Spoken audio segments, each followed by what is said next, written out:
A Philadelphia sports fan, who went on a misogynistic tirade against a female Green Bay Packers fan in viral video, lost his job and won't be allowed to ever attend another Eagles home game, officials said Tuesday. The ugly scene was captured on cell phone video during the Eagles' NFC wild-card round victory Sunday night at Lincoln Financial Field in South Philly. The individual will not be permitted to attend any future events at Lincoln Financial Field, a source familiar with the matter said Tuesday. The widely shared video showed a man in an Eagles jacket bending over, cusping his hands over his mouth and verbally abusing the female fan in the row in front of him. That fan did not appear to respond to him.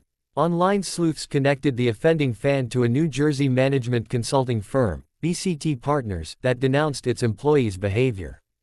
And by late Tuesday night, the company said it had parted with the employee it identified as Ryan Caldwell, a business analyst with a specialty in information technology. The language was vile, it was disgusting, it was unacceptable and horrific, BCT Partners founder Randall Pinkett told NBC News on Wednesday. The aired video showed a man in an Eagles jacket bending over, cusping his hands over his mouth and verbally abusing the female fan in the row in front of him. That fan did not appear to respond to him. Online sleuths connected the offending fan to a New Jersey management consulting firm, BCT Partners, that denounced its employees' behavior. And by late Tuesday night, the company said it had parted with the employee it identified as Ryan Caldwell, a business analyst with a specialty in information technology. The language was vile, it was disgusting, it was unacceptable and horrific, BCT Partners founder Randall Pinkett told NBC News on Wednesday. It was diametrically opposed to the values that we espouse at BCT. We're a company that's founded on inclusion, on respect, on dignity, and the behavior was just in complete contrary to everything that we stand for at this organization. Pinkett, who reality TV fans might remember as the season 4 winner of The Apprentice, declined to discuss Caldwell's work performance. But Pinkett wished his now former employee well and hopes he can pick up the pieces from Sunday night's incident.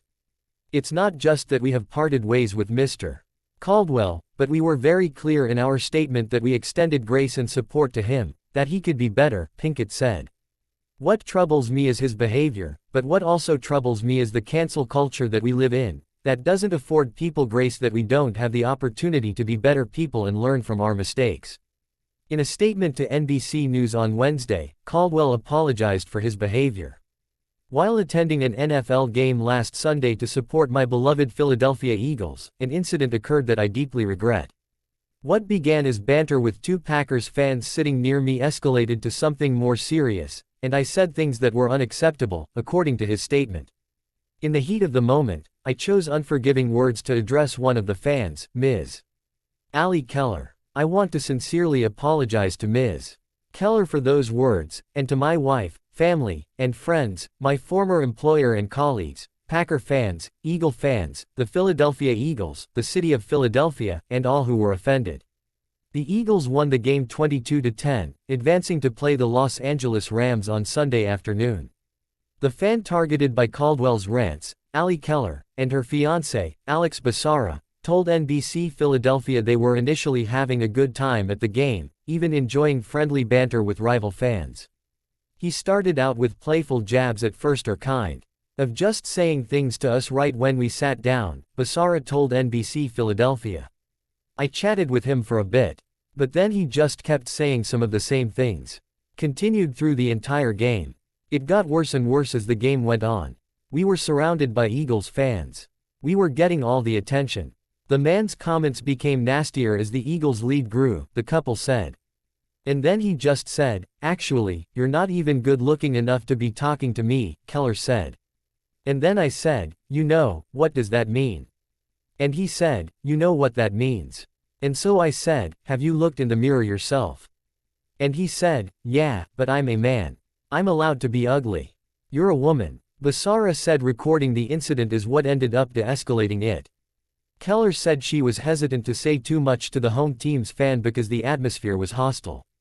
If it did turn into an altercation or something physical, all they see is me messing with an Eagles fan, and then I become the target, she said. And then what happens with my fiancé at that time in that scenario? It's a dangerous situation. Philadelphia fans, and Eagles supporters in particular, have long had a rough reputation they believe is overblown. At one point in the late 1990s and the early 2000s, an arraignment court was established in the basement of the team's former home at Veterans Stadium to deal with fans apprehended for drunkenness, fighting a